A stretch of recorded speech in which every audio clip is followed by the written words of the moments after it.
sagesse. Acquiert la sagesse. Et avec tout ce que tu possèdes, acquiert l'intelligence. C'est important. On a parlé hier, je crois, de l'envie de posséder. Si on entre dans nos garde-robes, je pense qu'on a plus de vestes que de versions de la Bible. Mais la sagesse ne va pas entrer en nous avec des vêtements. Avec tout ce que tu possèdes, acquiert la sagesse.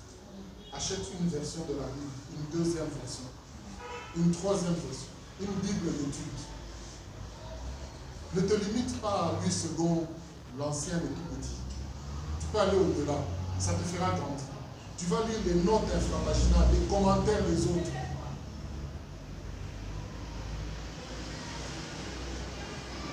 Lorsque vous adoptez ce style de vie où la parole de Dieu est une nourriture quotidienne, la parole de Dieu, ce sont ces valeurs que vous appréciez, elles vont vous protéger. Protéger votre parcours. Protéger votre vie chaque jour.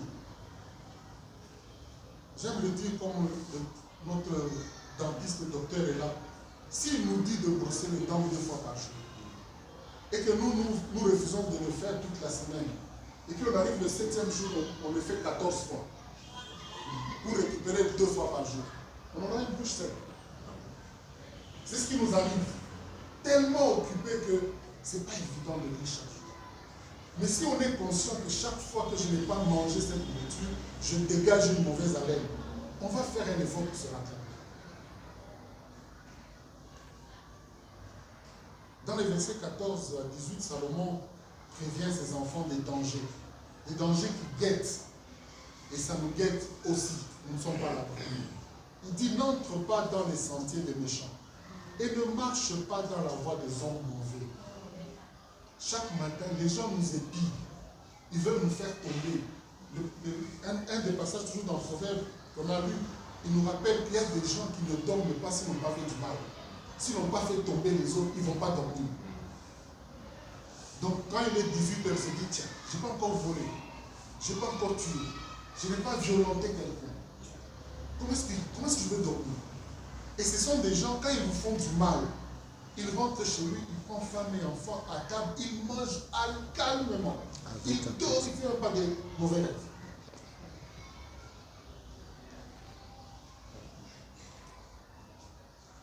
Il ne faut pas s'engager dans les voies des méchants, de mauvaises personnes. Il ne faut pas suivre leurs exemples. C'est ce que Dieu nous interpelle, de ne pas... Et pour voir qu'une personne est méchante ou mauvaise, il n'y a que le voir, l'écouter, le mettre en parallèle de la parole de Dieu, qui dit celui-ci, je préfère m'en séparer. 20 à 22, toujours, de ce chapitre, nous dit, le roi fait ensuite une affirmation qui est remarquable. Il explique que l'observation de ces directives préserve la vie. Quand vous observez ce que la parole de Dieu dit, il vous préserve, il vous protège. Il dit, mon fils, sois attentif. Je prends dans la version Alfred Cohen. Mon fils, sois attentif à mes paroles. Prête l'oreille à ce que je te dis. Ne perds pas de vue mes conseils. Garde-les soigneusement au fond de ton cœur, car ils sont un gage de vie pour qui les accueille et qui assure la santé au corps entier. Nous entendons souvent ce verset qui dit la parole de Dieu guérit. Elle guérit. Quand j'étais étudiant, j'avais souvent des malarias compliquées qui venaient je ne sais d'où. Tout le temps, malaria sur malaria. Et c'est à l'époque où on vient du pillage, il n'y a pas assez de médicaments, il y a une crise dans le pays. Un jour, je vais à l'église, on prie encore à Viennevoix, un soir, un dimanche soir. Je n'ai pas autant de connaissances que maintenant, mais je me rappelle qu'il y a un passage de la Bible qui dit « Vous imposerez les mains aux malades et les malades seront guéris ». Je dis « Ok ». À l'époque, je n'ai pas tout ça dans ma tête, mais je me rappelle de cette phrase. Je dis, je m'impose moi-même la main. J'ai prié. Et je ne savais pas comment on guérit de la maladie. Je me suis senti, j'ai tremblé, j'ai transpiré. Je suis sorti de l'église, je suis rentré chez moi. Je n'ai même pas suivi l'écoute. Et depuis ce jour-là, la maladie est loin. Amen. Loin. La parole guérit. Amen. Elle restaure le corps physique. Amen. Pas seulement le cœur, mais le corps physique. Tu crois, tu sais dans ta... C'est ce que Psaume nous dit. Je sais ta parole dans mon cœur, afin de ne pas pécher contre toi. Si nous aimons la parole de Dieu, si nous la méditons, si nous la consommons, même notre santé physique peut changer. Amen. Parce que notre santé intellectuelle va être transformée. Voilà pourquoi dans Jean il dit, je veux que tu prospères à tous égards, comme prospère l'état de ton âme. Tu commences par nourrir ton âme, tu verras que tous les autres aspects de ta vie, en commençant par cette enveloppe ici, peut trouver la guérison, la restauration. Et lorsqu'on arrive au verset 23 qui est notre filon d'exhortation, d'échange, il nous exhorte à veiller sur notre cœur. Et comment il faut y arriver? Comment on peut veiller sur notre cœur? Comme je l'ai dit, il n'y a pas mille solutions. En tenant sa parole dans notre cœur. En méditant sa parole jour et nuit. Non pas juste mémoriser les versets, mais les vivre. Amen. J'ai donné cet exemple parce que je ne connaissais pas les versets, mais je connaissais cette parole. Je me dis, je m'appuie sur cette parole. Il ne faut pas venir nous débiter que tu connais, tu récites tout. Non. Vis ça. Amen. Vis cette parole. Dieu n'a pas besoin de nous côté si j'ai mémorisé. Non. Il a besoin de regarder si cette parole m'a lu. Ça sert à quoi de venir chaque matin, de débiter des versets, et puis dans notre cœur, il n'y a pas de vie.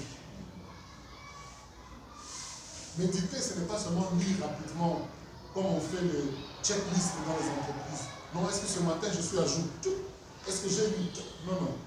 C'est réfléchir, s'asseoir, ruminer ça. Lire dans 2, 3 autres versions.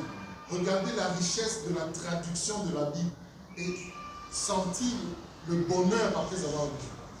Après, on peut le partager.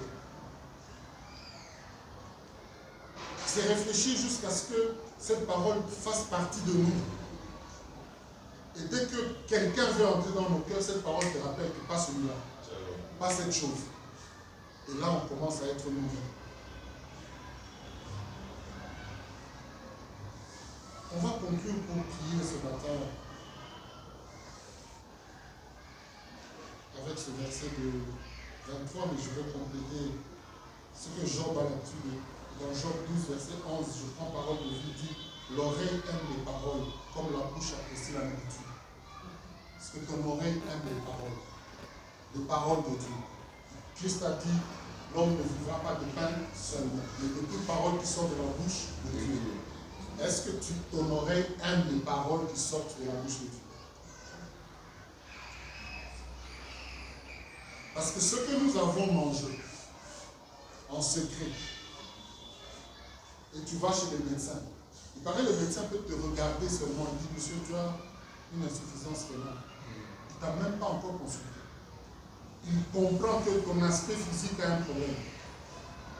Tu arrives chez le médecin, tu lui expliques tout un tas de trucs, il te pose la question, tu as mangé trop de sel? Arrête de manger du sel. Il n'était pas avec toi. Arrête de prendre trop de sucre, monsieur. Arrête de manger trop de viande rouge. Ce que nous ingurgitons va ressortir. Amen. Physiquement, spirituellement, ça va ressortir. Dans Luc 4, 43, 45, surtout le dernier verset qui nous concerne, et je dis ceci, ce n'est pas un bon arbre qui porte du mauvais fruit, ni un mauvais fruit qui porte du bon arbre, car chaque arbre se connaît à son fruit. On ne cueille pas des figues sous des épines, et l'on ne vendange pas des raisins sous des ronces. L'homme bon tire de bonnes choses du bon trésor de son cœur. Et le méchant tire les mauvaises choses de son mauvais trésor. Car c'est de l'abondance du cœur que la bouche parle. Quand on te voit parler, on sait qu'est-ce que tu as mis dedans. Voilà pourquoi Philippiens 4 nous rappelle au reste, frère, que tout ce qui est vrai, tout ce qui est honorable, tout ce qui est juste, tout ce qui est pur, tout ce qui est aimable, tout ce qui mérite l'approbation, ce qui est vertueux et digne de louange, soit l'objet de vos pensées. Soit l'objet de vos pensées.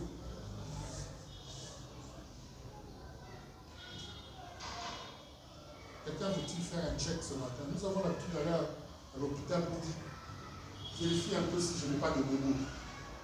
Ce matin, c'est devant le trône de la grâce pour dire, oh Dieu, regarde au fond de mon cœur, connais-moi, examine mes pensées.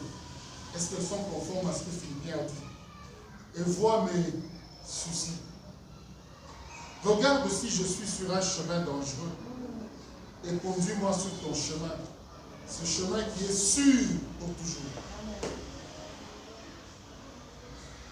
Quelqu'un veut-il prier avec ce passage de psaume? De faire le check de son cœur, de ses pensées, de ses émotions, de ses méthodes de vie, de ses réactions, et dire à Dieu, si je suis sur le mauvais chemin, je suis prêt à rentrer sur le bon chemin. Récupère-moi disponible. Prions sur la terre.